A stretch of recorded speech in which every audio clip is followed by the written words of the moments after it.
Swastiastu. Selamat siang kepada Ibu Anak Agung Istri Pratyanari Dewi SI MSA selaku dosen akuntansi lembaga keuangan. Saya dari kelompok 5 akan mempresentasikan tentang jasa perbankan.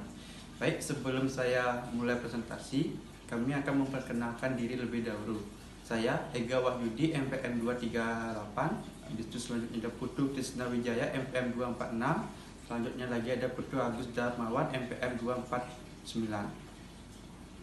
Selanjutnya presentasi saya ambil sendiri. Yang pertama inkaso. Inkaso atau collection adalah jasa perbankan yang melibatkan pihak ketiga dalam rangka penyelesaian tagihan berupa walakat atau surat berharga yang tidak dapat diambil atau dibayarkan segera pada pemberi amanat untuk keuntungannya.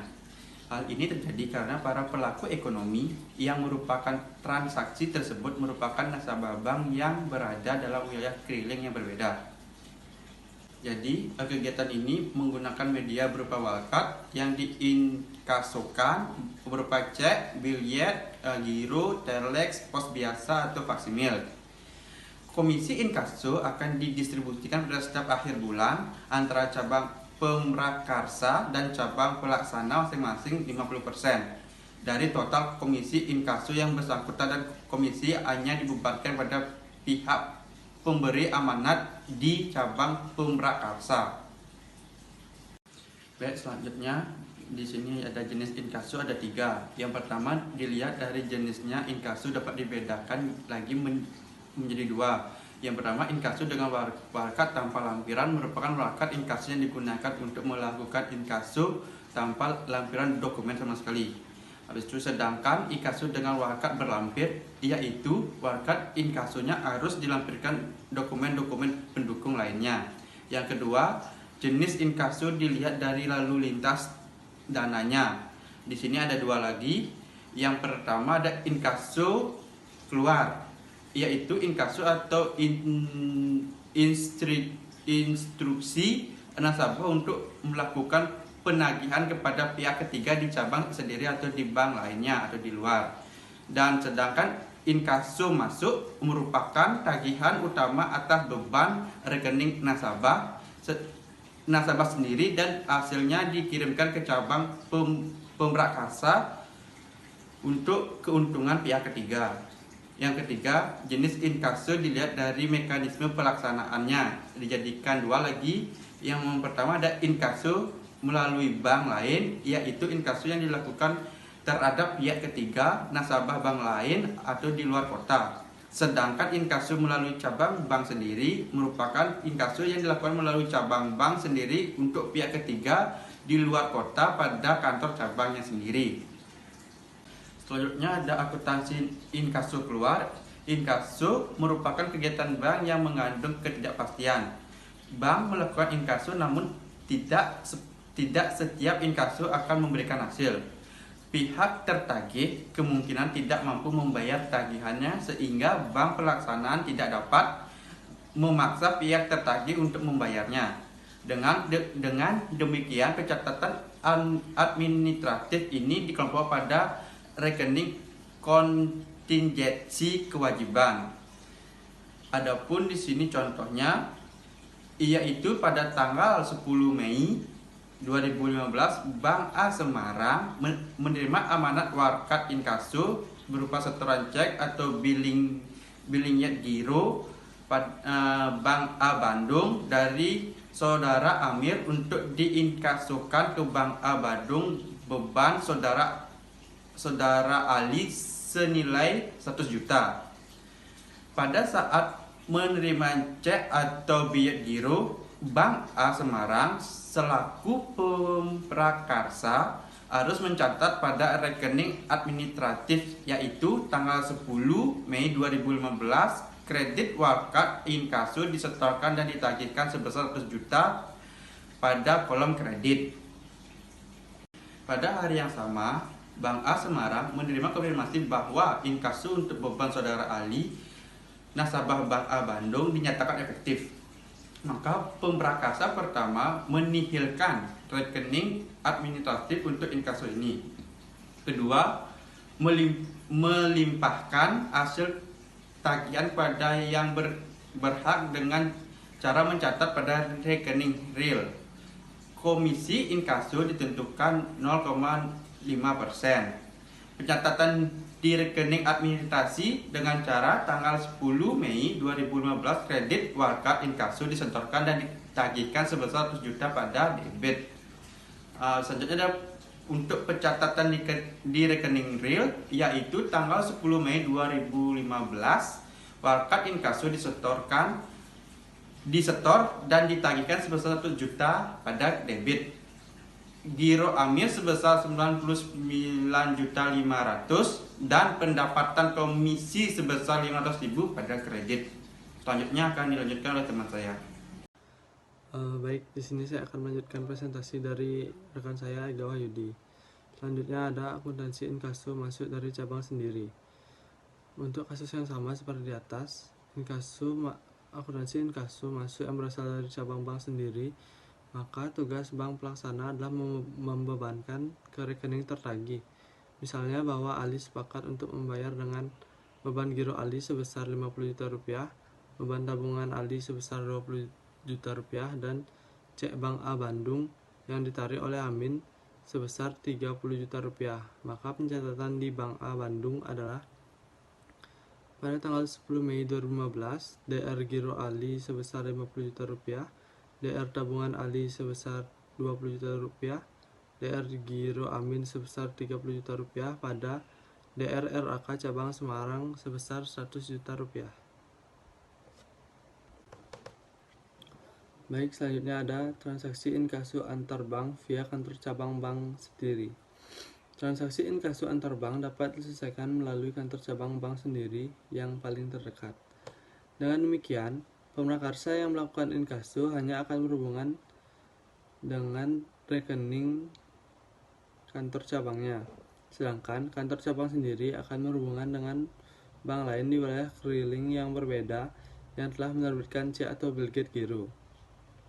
Seperti contoh, diasumsikan pada tanggal 15 Mei 2015, nasabah Bank A di Jakarta yang bernama Y telah menjual barang elektronik kepada C, nasabah Bank B Surabaya. Total transaksi sebesar 500 juta rupiah. Pada hari itu juga, X menarik cek mundur untuk membayar kepada Y yang bisa dicairkan pada tanggal 20 Mei 2015. Tanggal 20 Mei 2015, saudara Y setor ke Bank A untuk keuntungan gironya berupa cek Bank B Surabaya yang ditarik oleh X senilai 500 juta rupiah. Pencatatan yang dilakukan Bank A pada saat menerima setoran warga inkaso yaitu pencatatan di rekening administratif yang menerbitkan jurnal seperti ini. 20 Mei 2015, DR RAR warga inkaso disetor dan ditagihkan sebesar 500 juta atas dasar setoran cek tersebut. Kemudian Bank A Jakarta selanjutnya mengirimkan cek atau biljet giro tersebut via ekspedisi ke kantor cabangnya di Surabaya untuk dikelilingkan. Bila Bank A cabang Surabaya telah mengkonfirmasi bahwa cek telah divalidasi oleh Bank B Surabaya dan dinyatakan efektif melalui keliling, maka Bank A Jakarta segera membukukan hasilnya ke rekening saudara Y setelah dipotong komisi inkaso.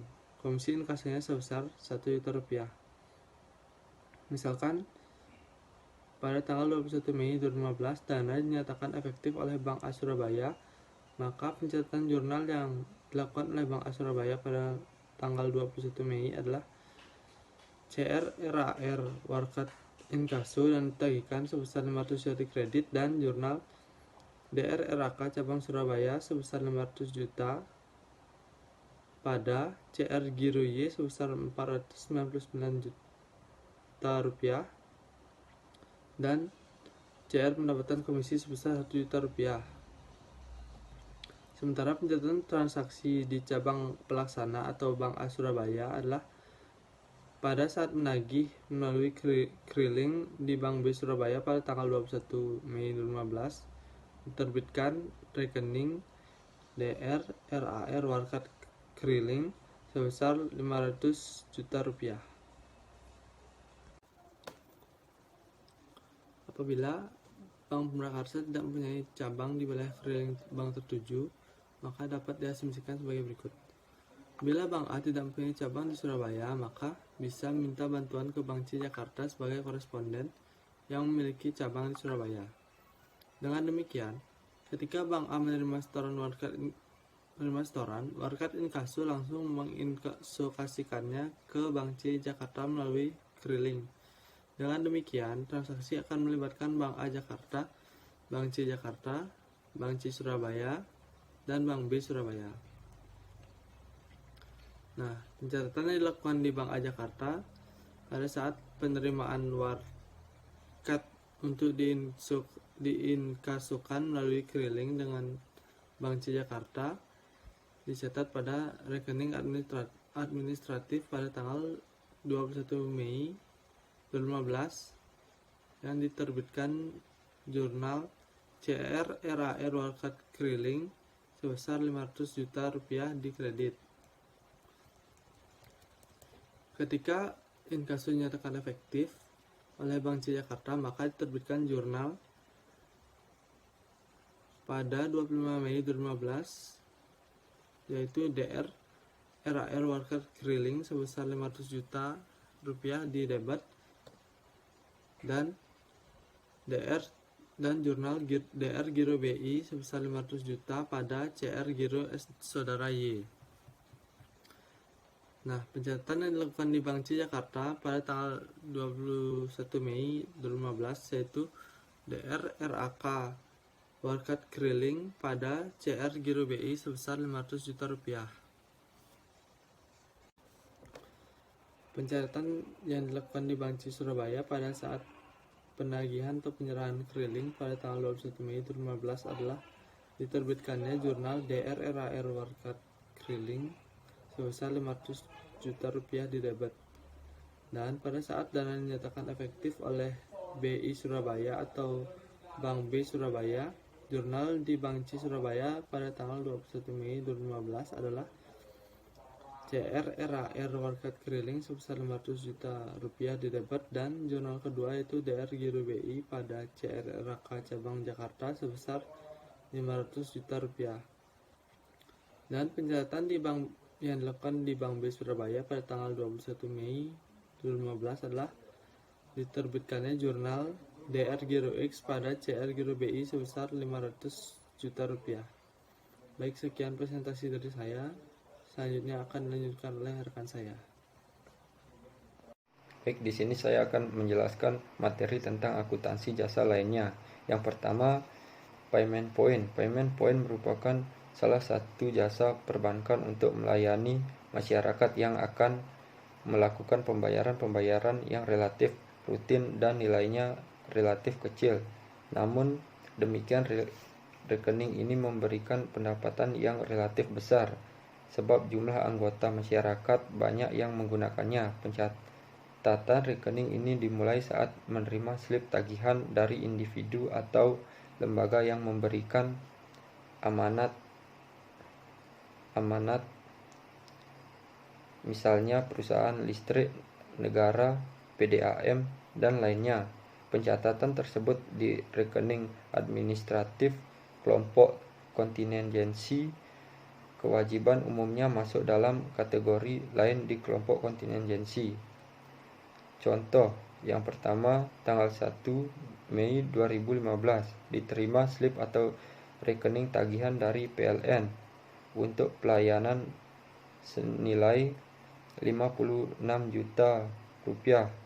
Yang kedua, tanggal 3 Mei 2015 diterima pembayaran dari pelanggan listrik sebesar Rp 1.500.000 rupiah.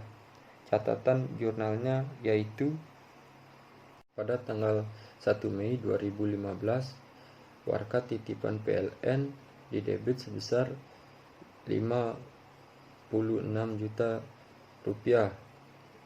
3 Mei 2015 warkat titipan PLN didebit sebesar 56 juta rupiah. Kas didebit sebesar 1.500.000 rupiah. Rekening titipan PLN dikredit sebesar Rp1.500.000. Bila hasil tagihan dari masyarakat dilimpahkan ke giro PLN, maka jurnalnya adalah rekening titipan PLN didebit sebesar Rp1.500.000. Giro PLN dikredit sebesar Rp1.500.000. Perlimpahan dana tersebut sangat tergantung hasil penerimaan pembayaran selama waktu tertentu. Yang kedua, payment point keamanan dan kerahasiaan.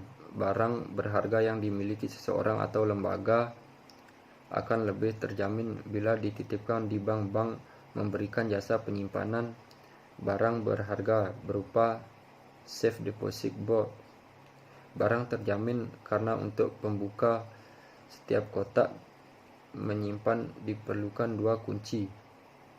Pertama dipegang bank dan kunci kedua dipegang dengan penitip barang. Dan besarnya pendapatan sewa tergantung pada lainnya masa sewa dan luas ruang yang dipakai untuk menyimpan barang berharga. Contoh, 1 Juli 2015, Bank Mitra Negara Semarang menerima permohonan seseorang nasabah Bella Sapira untuk menyimpan barang berharga miliknya. Untuk itu, Bella menyerahkan setoran jaminan sebesar Rp1.500.000 secara tunai dan bayaran sewa dibayar di muka sebesar Rp2.400.000 untuk sewa 6 bulan ke depan. Atas beban giro Bella, masa sewa akan jatuh tempo pada 30 September 2015. Catatan jurnal di BEM Semarang adalah catatan jurnal di BMN Semarang pada tanggal 1 Juli 2015. Kas didebit sebesar Rp1.500.000. Giro Bella Sapira didebit sebesar Rp2.400.000. Setoran jaminan kunci SDB dikredit sebesar Rp1.500.000. Pendapatan sewa SDB diterima di muka dikredit sebesar Rp2.400.000. Pada tanggal 31 Juli 2015, sewa SDB diterima di muka didebit sebesar Rp400.000. Pendapatan sewa SDB dikredit sebesar Rp400.000. 31 Agustus 2015, sewa SDB diterima di muka didebit sebesar Rp400.000. Pendapatan sewa SDB dikredit sebesar Rp400.000. 30 September 2015, sewa SDB diterima di muka didebit sebesar Rp400.000. Pendapatan sewa SDB dikredit sebesar Rp400.000. Setoran jaminan SDB didebit sebesar Rp1.500.000. Giro Bella Sapira dikredit sebesar Rp1.500.000. Bagaimana bila akhir periode sewa ternyata kunci yang dipegang Bella Sapira hilang? Bila itu terjadi, maka setoran jaminan tidak kembali, maka menjadi hak bank sebagai pengganti kunci yang hilang dengan jurnal. Pada tanggal 30 September 2015, setoran jaminan SDB didebit sebesar Rp1.500.000. Inventaris kantor alat-alat tahan api dikredit sebesar Rp1.500.000.